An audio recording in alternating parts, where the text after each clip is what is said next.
Om Awignam Astu Namo Sidam. Om Swastiastu. Puji astuti Anggayu Bagyo kunjuk wonten ngarsaning Ida Sang Hyang Widiwasa ingkang sampun paring kanugrahan dumateng kita sami saengga wonten ing rikalenggahan wekdal punika kita saged nglampahi jejibahan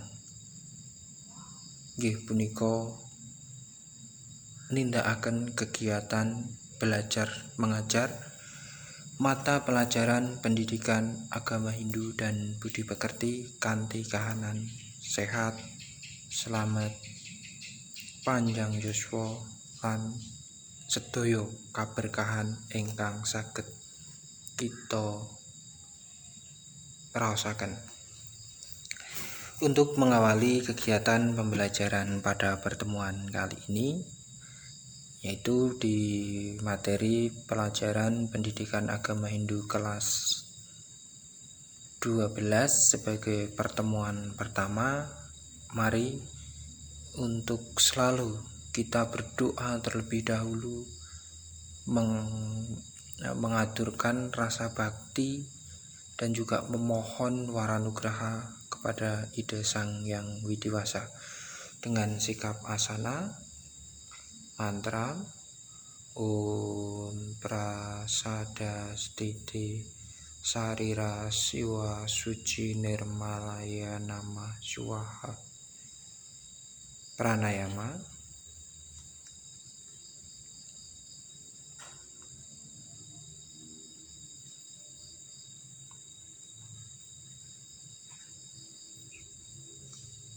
Om Sodaya Mam Swaha. Om Ati Soda Mam Swaha.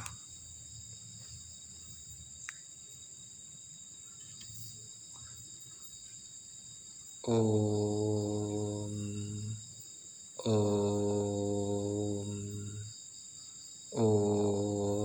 Purbuah Swa Tat Savidurwarenyam Bargu Dewa Siadimahi Diyuna Prachodayat.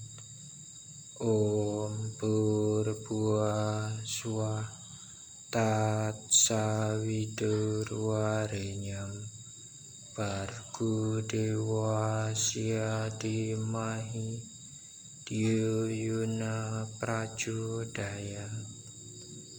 Om Purbuah Swa Tat Savidurwarenyam Bargu Dewa Siadimahi Diyuna Prachodayat.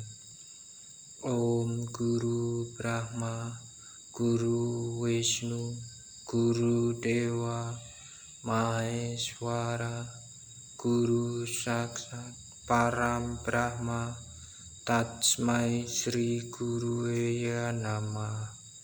Om Santi Santi Santi. Om. Nah, puji astuti bakti kita aturkan kepada Ida Sang Hyang Widiwasa sebagai wujud syukur kita atas segala anugerahnya. Nah, pada kesempatan ini sebagai pertemuan pertama, Pak Eka menyampaikan selamat bahwa kalian sudah masuk di kelas 12. Jadi sudah di kelas tingkat akhir. Itu artinya bahwa kalian sebentar lagi akan lulus di tingkat sekolah menengah atas.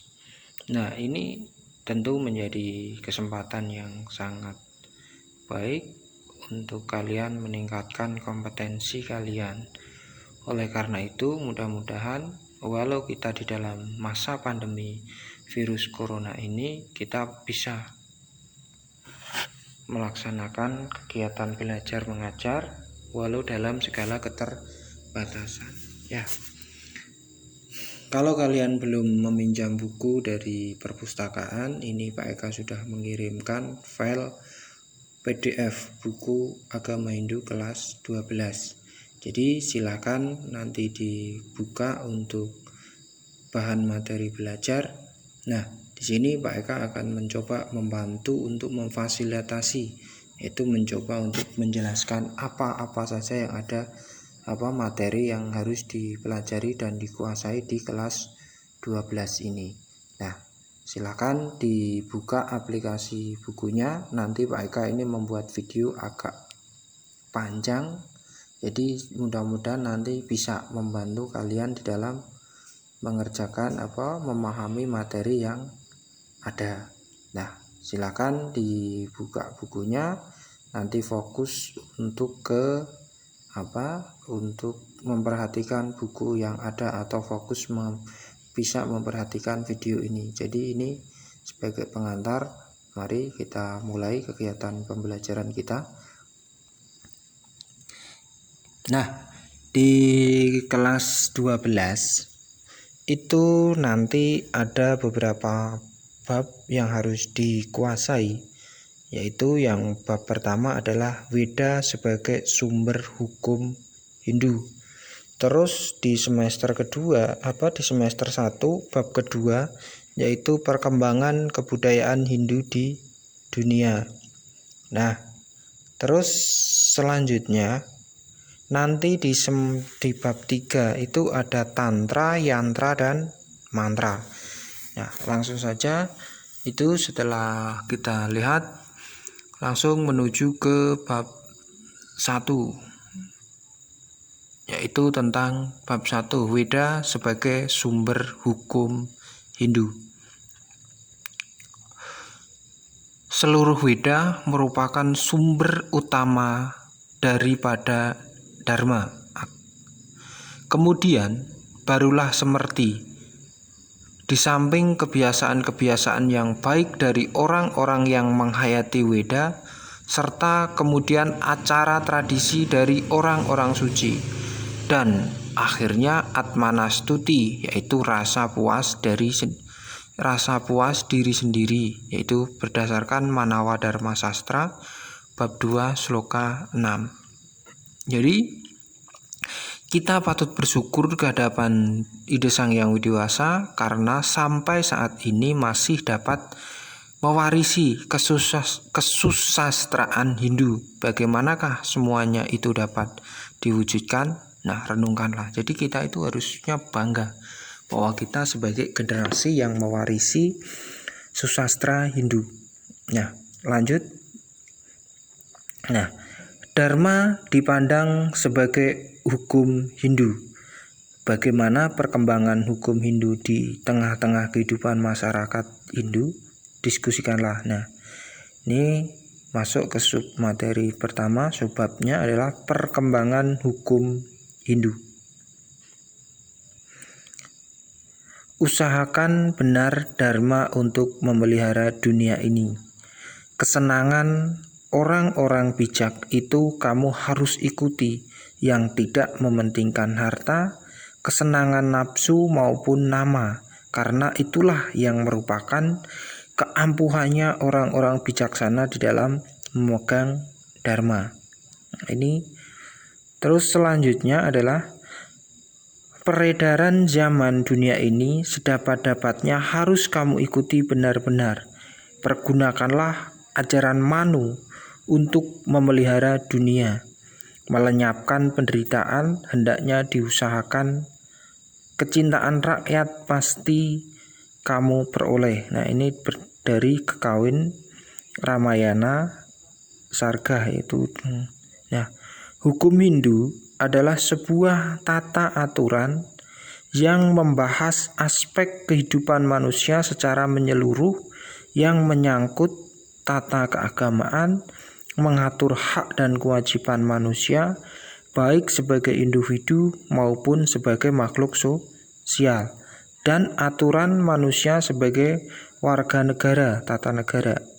Nah, hukum Hindu juga berarti perundang-undangan yang merupakan bagian terpenting dari kehidupan beragama dan bermasyarakat. ada kode etik yang harus dihayati dan diamalkan sehingga menjadi kebiasaan-kebiasaan yang hidup dalam masyarakat. Dengan demikian, pemerintah dapat mempergunakan hukum ini sebagai kewenangan untuk mengatur tata pemerintahan dan pengadilan, dan dapat juga mempergunakan sebagai hukum bagi masyarakat yang melanggarnya. Nah, kehadiran hukum Hindu dimulai dari adanya sebuah perdebatan di antara para tokoh agama pada saat itu. Berbagai tulisan yang menyangkut hukum Hindu menjadi dan merupakan perhatian khusus bagi para maharsi terhadap pembinaan umat manusia. Adapun nama-nama para maharsi sebagai penulis hukum Hindu diantaranya adalah Gautama, Baudayana, Sankalikita, Wisnu, Apastamba, Harita, Wikana, Paitansi, Usanama, Kasyapa, Brihaspati, dan Maharsi Manu. Dengan adanya upaya penulisan atas hukum Hindu, tampak jelas kepada kita bahwa referensi hukum Hindu telah lama dimulai juga dengan berbagai perdebatan dan kritik masing-masing sehingga melahirkan beberapa aliran hukum Hindu. Di antaranya yaitu 1. Aliran Yajnavalkya oleh Yajnavalkya, aliran Mitaksara oleh Wijnaneswara, aliran Dayabhaga oleh Jamituwahana. Dari ketiga aliran tersebut, akhirnya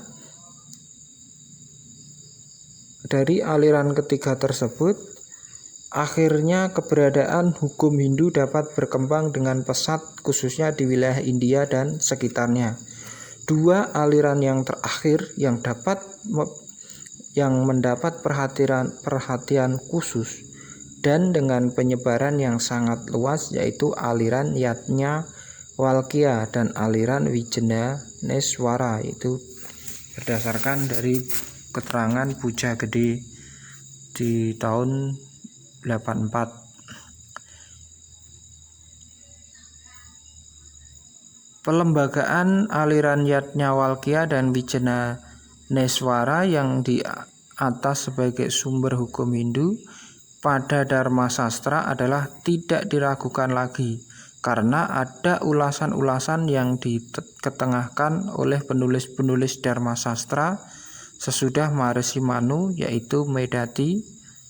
Terus setidak-tidaknya telah membuat kemungkinan pertumbuhan sejarah hukum Hindu dengan mengalami perubahan prinsip sesuai dengan perkembangan zaman saat itu dan wilayah penyebaran seperti Burma, Muang Thai sampai ke Indonesia.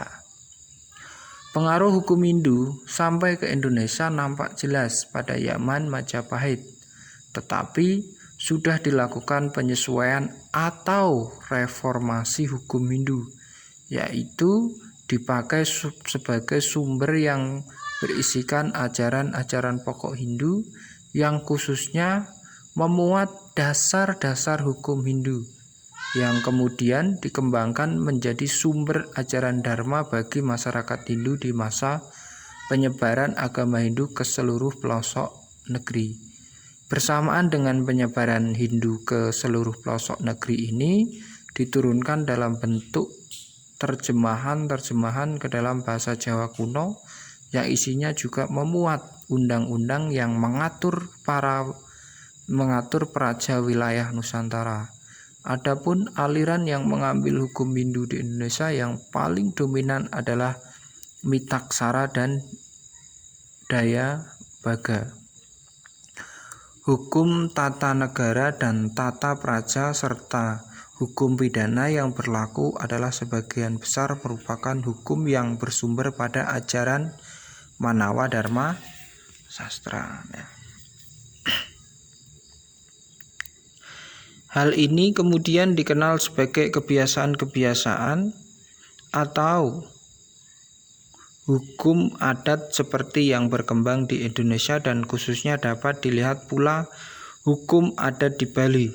Istilah-istilah wilayah hukum dalam rangka tata laksana administrasi hukum dapat dilihat pada desa praja.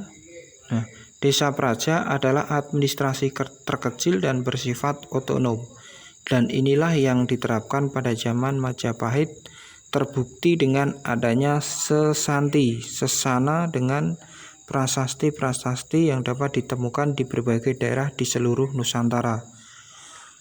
Lebih luas lagi, wilayah yang mengaturnya dinamakan grama, dan daerah khusus ibu kota sebagai daerah istimewa tempat administrasi tata pemerintahan dikenal dengan nama pura. Nah, penggabungan atas pengaturan semua wilayah ini dinamakan dengan istilah negara atau rastra. Maka dari itu, hampir seluruh tatanan kenegaraan yang dipergunakan sekarang ini bersumber pada hukum Hindu. Manusia dalam pergaulan dan menjalankan kehidupan ini, mereka diatur oleh undang-undang yang dibuat oleh lembaga pembuat undang-undang. Lembaga pembuat undang-undang dibuat oleh manusia. Oleh karena itu, undang-undang adalah buatan manusia. Di samping itu, ada pula undang-undang yang bersifat murni, yaitu undang-undang yang dibuat oleh Ida Sang Hyang Widi-Wasa yang Maha Esa, yang juga disebut wahyu Tuhan. Wahyu inilah yang dihimpun dan dikodifikasi menjadi kitab suci. Jadi kitab suci adalah semacam undang-undang yang pembuatnya adalah Tuhan yang Maha Esa dan bukan dibuat oleh manusia. Keharmonisan hidup ini sangat tergantung pada keberadaan hukum yang berlaku di lingkungan sekitar kita. Baik tidaknya pelaksanaan hukum tersebut juga sangat tergantung pada siapa yang menjadi pengambil keputusan dari pelaksanaannya. Hukum akan disebut dengan istilah reta, dikuasai oleh Tawan, Tuhan yang Maha Kuasa atau Ida Sang Hyang Widi-Wasa sebagai pencipta. Demikian juga bentuk hukum yang lain sangat tergantung dengan siapa pembuatnya, mengapa, dan di mana dibuatnya. Apakah hukum ini? Hukum ialah peraturan-peraturan atau ketentuan yang mengatur tingkah laku manusia, baik sebagai seorang maupun sebagai kelompok, agar tercipta suasana yang serasi, tertib, dan aman. Hukum ini adalah yang tertulis maupun yang tidak tertulis. Hukum inilah yang merupakan undang-undang.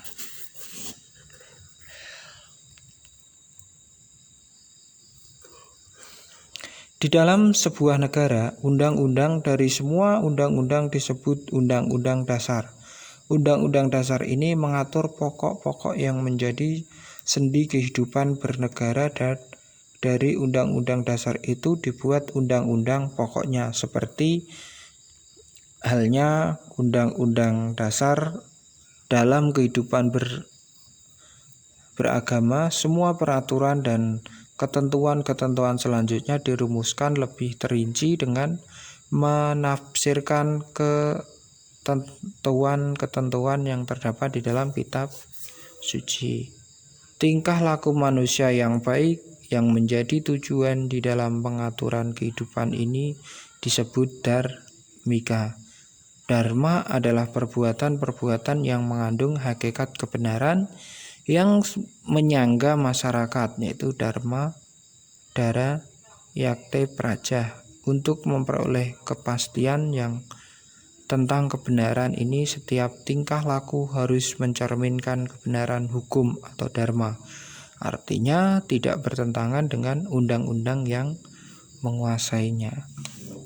Nah, Hukum adalah peraturan-peraturan yang mengatur tingkah laku manusia dalam kehidupan sehari-hari yang ditetapkan oleh penguasa atau pemerintah maupun berlakunya itu secara alamiah yang kalau perlu dipaksakan agar peraturan tersebut dipatuhi sebagai yang ditetapkan. Nah, itulah tentang hukum atau peraturan. Hukum sebagai peraturan hidup tertinggi membatasi kepentingan dari setiap pendukung hukum, itu subjek hukum, menjamin kepentingan dan hak mereka masing-masing, serta menciptakan pertalian-pertalian guna mempererat hubungan antar mereka dan menentukan arah bagi terciptanya kerjasama. Tujuan yang hendak dicapai dari adanya hukum itu adalah suatu keadaan yang damai, adil, sejahtera, dan bahagia. Untuk tercapainya hal tersebut, maka di dalam hukum itu harus mengandung sanksi yang bersifat tegas dan nyata. Hukum berfungsi sebagai pengendalian sosial agar tercapai ketertiban. Ketertiban adalah merupakan syarat pokok dalam masyarakat. Agar ketertiban ini bisa tercapai, maka perlu adanya kepastian hukum di dalam masyarakat sehingga mampu menciptakan masyarakat yang tenang, tentram, damai, adil, sejahtera, dan bahagia. Dalam ilmu hukum dibedakan antara status law dan common law atau natural law. Status law adalah hukum yang terbentuk dengan sengaja oleh penguasa, sedangkan common law atau natural law adalah hukum yang ada secara alamiah. Nah, ini sebagai contoh, saat ini sedang pemerintah menetapkan tentang peraturan pemberlakuan pembatasan kegiatan masyarakat. Nah, itu sebagai hukum. Ini digunakan untuk mencegah terjadinya peredaran virus corona. Maka sampai saat ini pun kita belum bisa melaksanakan kegiatan pembelajaran secara tatap muka. Nah, unsur-unsur yang terpenting dalam peraturan hukum memuat dua hal, yaitu satu, unsur-unsur yang bersifat mengatur atau normatif. Dua, unsur-unsur yang bersifat memaksa atau represif. Jadi hukum itu ada dua, yaitu hukum yang bersifat normatif. Normatif itu bersifat hanya sekedar mengatur. Nah, sedangkan yang bersifat represif itu adalah hukum yang memaksa. Jadi kalau tidak melaksanakan itu ada sanksinya. Dalam hal ini umat Hindu yang juga merupakan warga negara Indonesia, mereka harus tunduk pada dua kekuatan hukum, yaitu satu, hukum yang bersumber pada perundang-undang negara seperti Undang-Undang Dasar, terus Undang-Undang tentang pemerintahan, undang-undang, dan peraturan pelaksanaan lainnya. Terus yang kedua itu hukum yang bersumber pada kitab suci. Jadi kita di dalam beragama itu harus tunduk pada dua hukum, hukum tata negara dan juga hukum agama. Kebutuhan dengan pengetahuan tentang hukum Hindu dirasakan sangat penting oleh umat Hindu untuk dipelajari dan dipahami dalam rangka melaksanakan dharma agama dan sebagai wujud bakti kepada Sang Hyang Widiwasa sebagai sumber segala yang ada. Di samping itu, mengingat umat Hindu juga sebagai warga negara yang terkait oleh hukum nasional. Mengapa hukum penting untuk dipelajari? Yaitu satu, alasannya adalah hukum Hindu merupakan bagian dari hukum positif yang berlaku bagi masyarakat Hindu di Indonesia yang berdasarkan Pancasila, Undang-Undang Dasar 1945, khususnya pasal 29 ayat 1 dan 2 serta pasal 2 pasal 2 aturan peralihan Undang-Undang Dasar 1945. Jadi tujuan berikutnya yaitu untuk memahami bahwa berlakunya hukum Hindu di Indonesia dibatasi oleh falsafah negara Pancasila dan ketentuan dalam Undang-Undang Dasar 1945 untuk dapat mengatasi persamaan dan perbedaan antara hukum adat dengan hukum agama atau hukum Hindu. Tujuan berikutnya adalah untuk dapat membedakan antara adat murni dengan adat yang bersumber dari ajaran-ajaran agama Hindu. Muncul dan tumbuhnya aliran-aliran hukum Hindu ini adalah merupakan fenomena sejarah perkembangan hukum Hindu yang semakin meluas.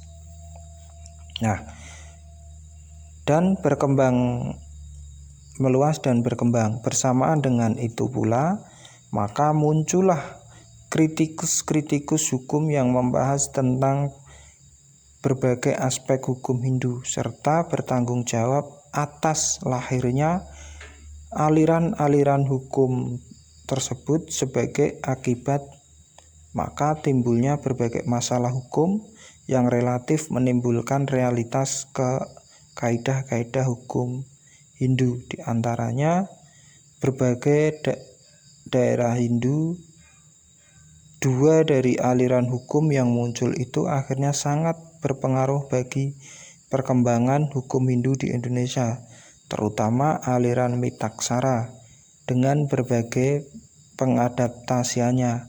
Di Indonesia, kita mewarisi berbagai macam lontar dengan berbagai sebutan seperti Usana, Gajah Mada, Sarasa Muscaya, Kutara Manawa, Agama Adigama, Purwadigama, Kertapati, Kertasima, di antaranya sebagai macam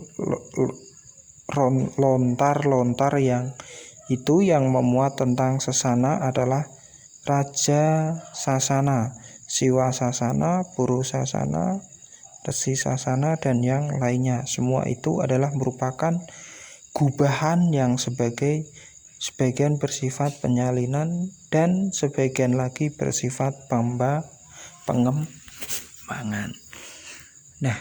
Perlu dan penting kita ketahui sumber hukum dalam arti sejarah adalah adanya Raja Sasana yang dituangkan dalam berbagai prasasti dan paswara yang dipergunakan sebagai yurisprudensi hukum Hindu yang dilembagakan oleh para raja-raja Hindu. Hal semacam inilah yang nampak pada kita yang secara garis besarnya dapat dikemukakan sebagai hal mengenai sumber-sumber hukum Hindu berdasarkan atas sejarahnya. Demikian uraian singkat dari sejarah adanya perkembangan hukum Hindu yang patut kita pedomani bersama untuk mewujudkan ketertiban umat sedunia. Demikian sebagai uraian materi tentang perkembangan sejarah hukum Hindu.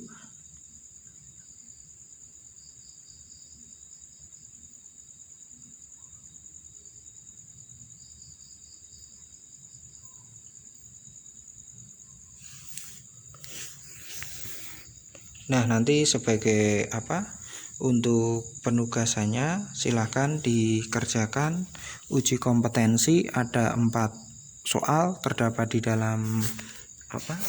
di halaman 7. Nanti silakan untuk dijawab untuk memperkuat pemahaman materi yang Pak Eka sampaikan. Demikian, kurang lebihnya mohon maaf. Semoga kegiatan pembelajaran pada pertemuan kali ini dapat bermanfaat dan semoga kita semua selalu dianugerahi kesehatan dan keselamatan di masa pandemi virus corona ini. Semoga pandemi segera berakhir. Selamat belajar. Kami akhiri atau kami tutup dengan Parama Santi. Om Santi Santi Santi. ohm. Sekali lagi untuk tugasnya yaitu diuji kompetensi halaman 7 soal 1 sampai dengan 4. Dikerjakan di buku tulis, hasilnya difoto, kirim ke Pak Eka.